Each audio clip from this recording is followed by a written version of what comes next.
बार फिर हमारे साथ डॉक्टर एचपी सिंह जी हैं, जो कि बहुत दिनों के बाद मुलाकात इनसे भी हुई है। पहली चीज तो एचपी सिंह, आपको बहुत बहुत मुबारकबाद, आपने जिंदगी में एक दूसरी सफर शुरू किया है। धन्यवाद पत्रकार महोदय।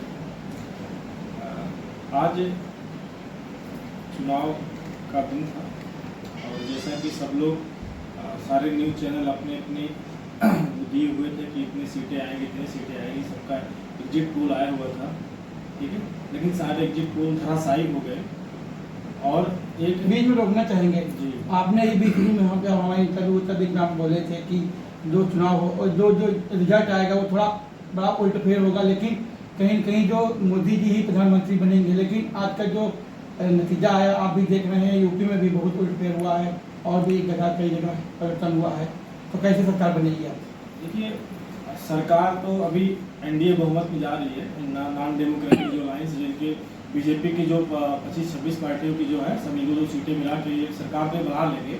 लेकिन जो इनके जो बहुमत आनी चाहिए थी, जो 272 की खुद की अपनी सीट बीजेपी की आनी चाहिए, तो उसमें नहीं आ पाए हैं। इसलिए जो ये जो सरकार में रहते जो इतने बड़े बड़े कड़े फैसले लिए, शायद वो अब न कर पाए। और एक बात की खुशी भी है और दुख भी है इस बात का। खुशी इस बात की है कि 10 साल सरकार में रहते हुए उन्होंने सिर्फ विदेश नीति की है, जो हमारे देश के लिए तो अच्छा है, विदेश नीति की है और काम किया। लेकिन सब जो यहाँ की जनता है उनको रोजगार भी चाहिए, उनको खाना चाहिए। अब आप सोचिए कि आप 10 साल में पूछ लीजिए कि आपने कितना रोजगार दिया है। 1 लाख वैकेंसी निकाले हुए थे रेलवे में, आज तक वो वैकेंसी फिल नहीं हो पाई है। तो युवा आपको वोट क्यों देगा? युवा है वो आपको वोट क्यों देगा? अब पीसीएस की जहाँ भर्ती आती है 700-800, आप पीसीएस की 220 सीटें आती हैं, 200 सीटें आती हैं, ठीक है। तो ये कहीं ना कहीं बीजेपी गवर्नमेंट का बहुत बड़ा फेलियर है। दूसरी बात यह है कि अब आप चले जाइए कि इनका 5 रुपये की हम 5 किलो राशन दे करके हम चुनाव जीत लेंगे। अब बताइए, हम आपको जब 5 किलो, आपको ये पता है कि आपको खाने का मिल रहा होगा, काम करने नहीं जाएंगे। बीच में रोकना चाहेंगे, जैसे आपने 5 किलो राशन की बात की, ऐसे राहुल गांधी ने बोला था कि हमारी सरकार बनेगी फिर हम 10 किलो राशन देंगे। तो ये चीज़ दोनों सरकार कैसे संभव है? देखिए, एक सरकार दे रही है और एक बनेगी तब देगी। दो क्या है कि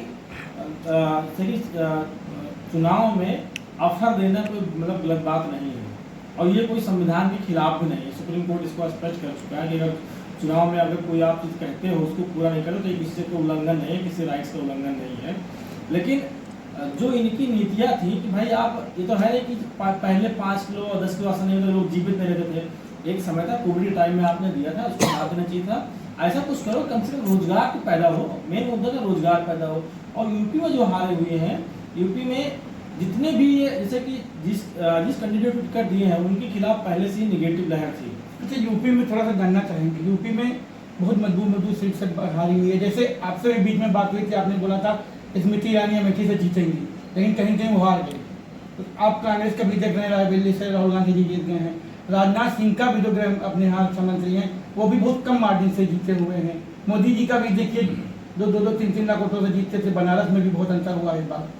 देखिए, अभी जो यूपी में 80 सीट है, 80 सीट में अगर देखा जाए तो 40 सीट जो ऐसे हैं, 40 सीट में जो परसेंटेज का जो अंतर था वो 1 से लेके 5% का खाली अंतर था, मार्जिन था। अब वो 5% इंडी गठबंधन के पास जा रहा था या कि 5% बीजेपी के पक्ष में आ रहा था, ये कहना मुश्किल था किसी भी एग्जिट पोल के लिए। दूसरी बात, इनके ऊपर प्रो इनकम्बेंसी हावी थी बीजेपी के ऊपर, और जो लोकल कैंडिडेट थे ये कोई काम नहीं किया। उससे मोदी के नाम से 2 बार जीत के आए थे, तीसरी बार भी मोदी के नाम जीतना चाहते थे। लेकिन जनता इनके पर इतना रोष था। अब समझिए कि अयोध्या जैसे सीट से बीजेपी हार गई, कितनी शर्म की बात है।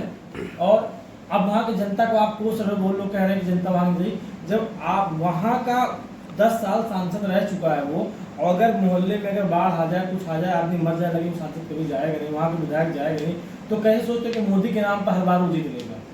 तो कम से कम जो इन्होंने सीट दिया था, कम से कम इनको विचार करें किस कैंडिडेट को आप दे रहे हो और उसकी वहाँ पे पहले फीडबैक लेके फिर इनको टिकट देना चाहिए था। बीच में रोकना चाहिए। तो आपको क्या लगता है कि बीजेपी ने जो टिकट बंटवारा किया, कहीं कहीं उसमें उसको सोचना चाहिए था? देखिए, बीजेपी में भी आपको पता है कि यूपी में 2 गुट हैं।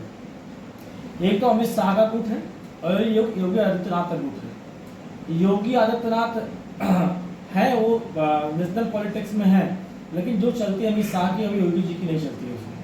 और योगी जी उतने चहेते नहीं नरेंद्र मोदी जितने अमित शाह हैं, साथ में दोनों गुजरात के हैं, दोनों साथ में मंत्री थे, वो मुख्यमंत्री थे।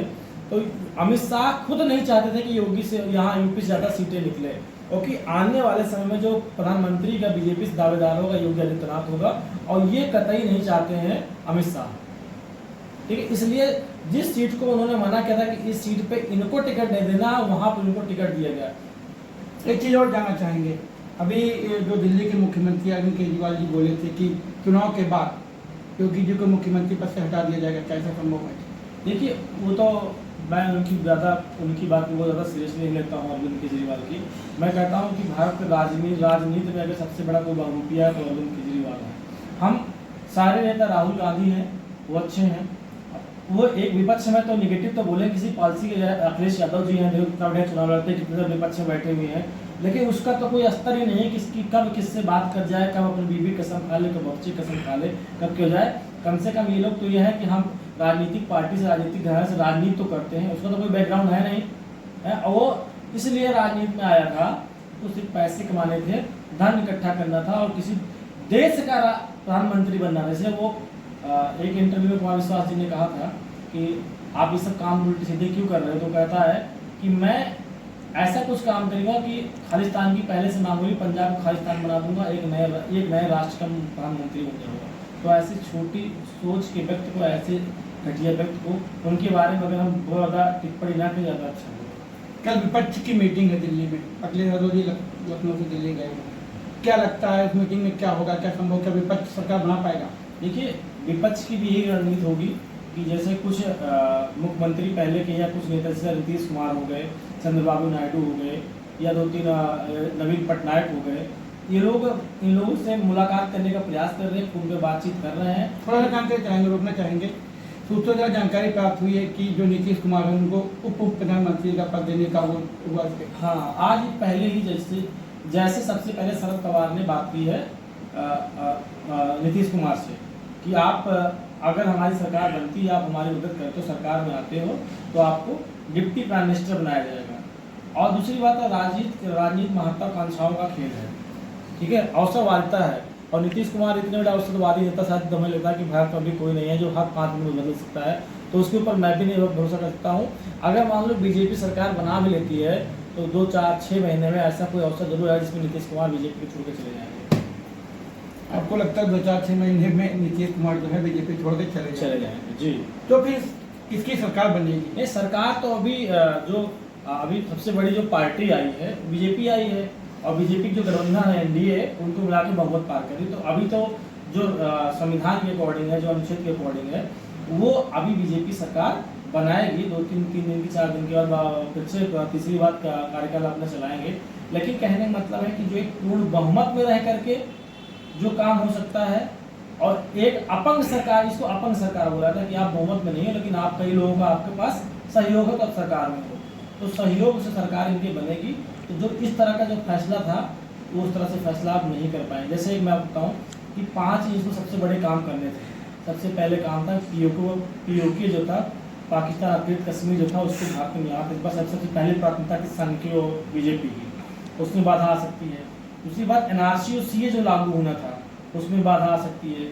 और तीसरी जो सबसे बड़ी बात थी इनका जो था कि इंटरनेशनल स्तर पे भारत को बहुत मजबूत करना था, मतलब सबसे ज़्यादा विदेशी दौरा करके जो भी कुछ है वो इनमें बहुत बड़ी बात करना। दूसरी चीज़ जानना चाहूँगा, उत्तर प्रदेश के जो रुझान है, समाजवादी पार्टी का आप देख रहे हैं बहुत मजबूती के साथ आई है, 2 साल बाद 27 में चुनाव है, तो क्या लगता है कभी से अगले दिनों में क्या? मैं आपको बताऊँ, ये जब से समाजवादी पार्टी बनी है, लोहिया जी के नेतृत्व वाली जो पार्टी जब से बनी है, मुलायम सिंह यादव जी ने बनाया था उसको, तब से आज तक की ये सबसे बड़ी समाजवादी पार्टी की जीत है लोकसभा के पर।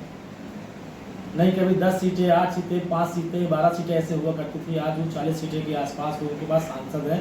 ये कम बड़ी बात नहीं है। कई राज्यों के मिला के 40 सीटें नहीं होती हैं, यहाँ यूपी में 80 सीटें हैं।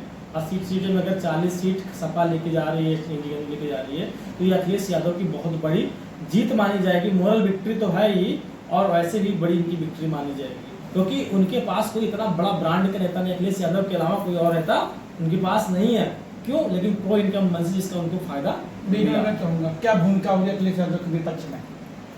अगर सरकार बनती है तो मुझे ऐसा लगता है कि जो प्रेजेंट टाइम प्रेजेंट सिनेरियो है, अगर विपक्ष की सरकार बने, देखो राहुल गांधी उतने योग्य है नहीं तो रस्ती बनाया जाएगा, और जितने भी लोग हैं वो उतने काबिल तो हैं, लेकिन उनकी छवि इतना साफ नहीं, जितनी छवि अखिलेश यादव की साफ है उतनी किसी नेता की साफ नहीं है। अगर विपक्ष सरकार बनाए तो मेरी अपनी ये राय है और अपनी इच्छा भी है कि ये अखिलेश यादव जी प्रधानमंत्री बने और देश और अच्छे से चलेगा, तरक्की करेगा। अगर अखिलेश यादव जी प्रधानमंत्री बनेंगे तो यूपी में भी समाजवादी का होगा। अखिलेश यादव जी अगर प्रधानमंत्री बनते हैं तो देखिए क्या है कि कहावत भी है और एक सत्य भी है कि अगर कोई भी सरकार बनती है तो उसका रास्ता यूपी से तय होता है, क्योंकि 80 लोकसभा सीटें बहुत बड़ी बात होती है, और अपनी यूपी कोई प्रधानमंत्री होगा और जो इसकी छवि साफ होगी और राष्ट्रीय स्तर का नेता होगा तो यूपी में विकास संभव है अच्छी तरीके से। ये हमारे साथ सुरेंद्र सिंह जी थे जिन्होंने कहा कि अगर अखिलेश यादव प्रधानमंत्री हो तो बहुत अच्छा होगा।